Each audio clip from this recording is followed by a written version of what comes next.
Hello everyone, welcome to our YouTube channel Surjeet SPS. तो guys, आज इसकी वीडियो में हम बात करेंगे आज के इम्पॉर्टेंट अपडेट्स के बारे में। चलिए तो फिर वीडियो को शुरू करते हैं।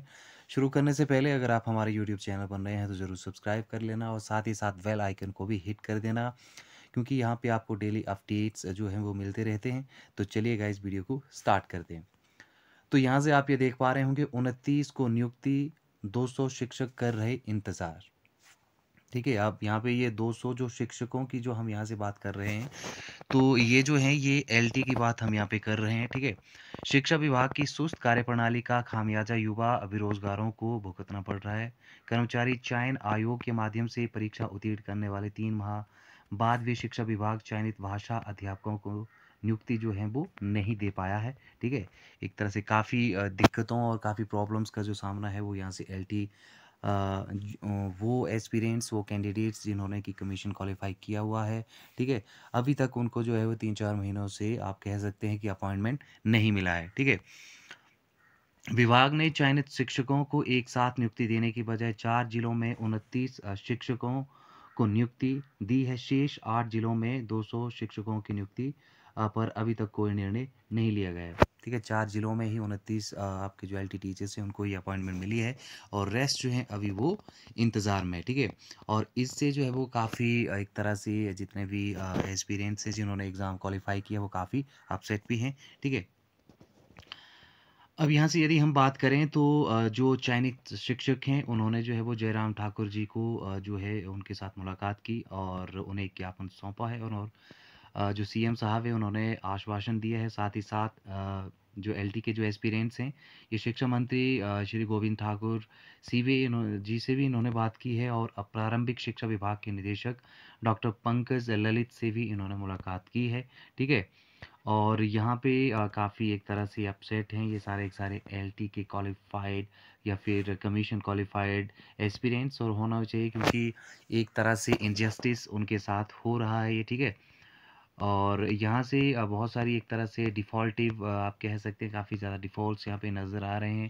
अब जो इम्पोर्टेंट रीज़न इसके लिए बताया जा रहा है, जो यहाँ पे आप ये देख पा रहे हैं कि एसएमसी, ठीक है, यहाँ से यदि हम बात करें एसएमसी के बारे में, तो एसएमसी शिक्षकों की वजह से लटका है मामला। ठीक है, और आपको पता है कि एसएमसी के लिए भी एक पॉलिसी फ्रेमिंग वर्क जो है वो स्टार्ट किया जा रहा है। क्लोज 9 और 10 को हटाने की जो बात है, इसका जो जिक्र है वो मैंने पिछले वीडियोस में भी किया है। अगर आपने वो वीडियोस नहीं देखे हैं तो ज़रूर आप प्लेलिस्ट में जाइए।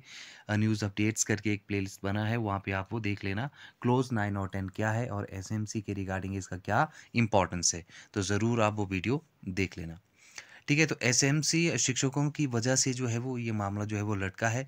शिक्षा विभाग में खाली पदों को भरने के लिए भर्तियां निकाली थी। एसएमसी के तहत लगे शिक्षकों को भी वैकेंसी पोजीशन में दिखा दिया था। अब देखिए, एग्जैक्टली मैटर ये था कि एसएमसी जो था उसको, एसएमसी पे जितने टीचर्स लगे थे एलटी के, उसको भी वैकेंट एक तरह से शो कर दिया गया था और उसी के बेसिस पे जो थी ये भर्तियां कंडक्ट की गई थी। ठीक है, बाद में इन शिक्षकों को जो एक्सटेंशन दे दी गई थी और भाषा अध्यापकों के 50% पदों को बैच वाइज भर्ती के आधार पर भर दिया गया, जबकि 50% पदों को कमीशन के माध्यम से भरने के लिए पत्र भेजा था। ठीक है, और जहाँ पे एसएमसी शिक्षक के तहत शिक्षक लगे हुए थे, उन्हें विभाग हटा नहीं पा रहा है। ठीक है, तो इस तरह से आप देखते हैं कि काफ़ी एक तरह से हताशा है एलटी के एस्पिरेंट्स में, और होने भी चाहिए, लाजमी सी बात है। ठीक है, एक तरह से इनजस्टिस हो रहा है उन सभी एस्पिरेंट्स के साथ जिन्होंने कि अपना जो ये पर्टिकुलर एग्ज़ाम जो है वो क्लियर किया हुआ है। अब हम बात करते हैं एनटीटी के बारे में। तो एनटीटी का जो मामला है वो भी काफ़ी टाइम से एक तरह से लटका हुआ है और आरएनपी रूल्स जो हैं वो इसके लिए अभी भी फ्रेम नहीं हो पाए हैं। ठीक है, और इसकी जो एक फाइनलाइजेशन है आरएनपी रूल्स की, वो भी अभी तक नहीं हो पाई है।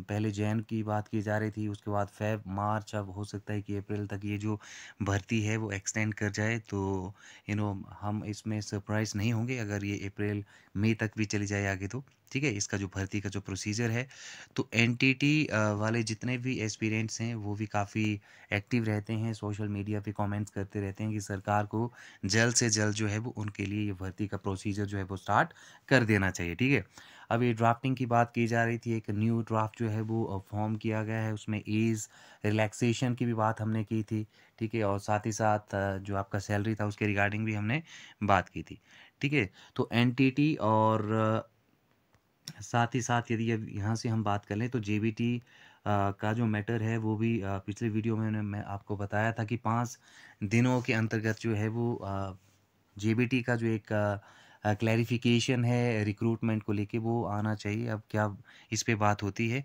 क्या बात बनती है इस पे या नहीं, इस पे जो भी अपडेट होगी वो आपको मिल जाएगी, ठीक है। तो इस तरह से अभी यदि हम बात करें मल्टीटास्क वर्कर्स की, तो यहाँ पे भी ये जो भर्ती हुई है ये अभी अटकी हुई है, ठीक है। तो मल्टीटास्क वर्कर की यदि हम यहाँ से बात करें तो 8,000 जो अभी ये भर्तियाँ होनी हैं वो भी अभी अटकी हुई हैं, और 5,000 जो हैं वो पीडब्ल्यूडी में जो है वो भरी जानी है, ठीक है।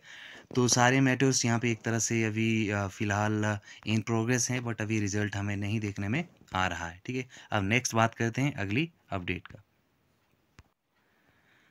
हाँ जी, अब यहाँ से हम बात कर लेते हैं, अब एडवोकेट जनरल देखेंगे जेवीटी का केस, ठीक है। यहाँ से जो हमने बात की थी, ठीक है। और जेवीटी भर्ती का जो मामला है अब महाधिवक्ता को गया है, प्रारंभिक शिक्षा निदेशालय ने फाइल को एडवोकेट जनरल ऑफिस को भेज दिया है। हालांकि एडवोकेट जनरल अभी बाहर हैं और हाई कोर्ट में भी छुट्टियां हैं, इसलिए अब इस बारे में फैसला कब होगा अभी ये तय नहीं है। तो महाधिवक्ता इस बारे में प्रारंभिक शिक्षा निदेशक को भी से भी जो है वो बात करेंगे, लेकिन निदेशालय भी लिखित व लीगल ओपिनियन चला रहा है, ठीक है। तो आप ये देख सकते हैं कि किस तरह से इसमें भी अब जेबीटी का जो केस है इसमें और टाइम लग सकता है, छुट्टियों पे हैं या जो महाधिवक्ता हैं वो बाहर गए हुए हैं, ठीक है। तो राय देने से विधि विभाग ने खुद को अलग कर लिया है, महाधिवक्ता को जो फाइल है वो भेज दी गई है, और शिक्षा सचिव और संयुक्त निदेशक से जो है वो पहले ही जो जेबीटी का जो एक तरह से मोर्चा है वो मिल चुका है, ठीक है। तो हाई कोर्ट का जो फैसला था उस पे जो है वो बीएड को आपको पता ही है कि उसकी एंट्री पे अभी स्टे लगा हुआ है। तो जितनी जल्दी इस पे एक फर्दर जो प्रोसीजर है वो होगा तो वैसे ही हम आपको अपडेट करते रहेंगे। तो गाइज़ आज की इस वीडियो में इतना ही। Thank you very much, thanks for watching, take care, video अंत तक ज़रूर देखें।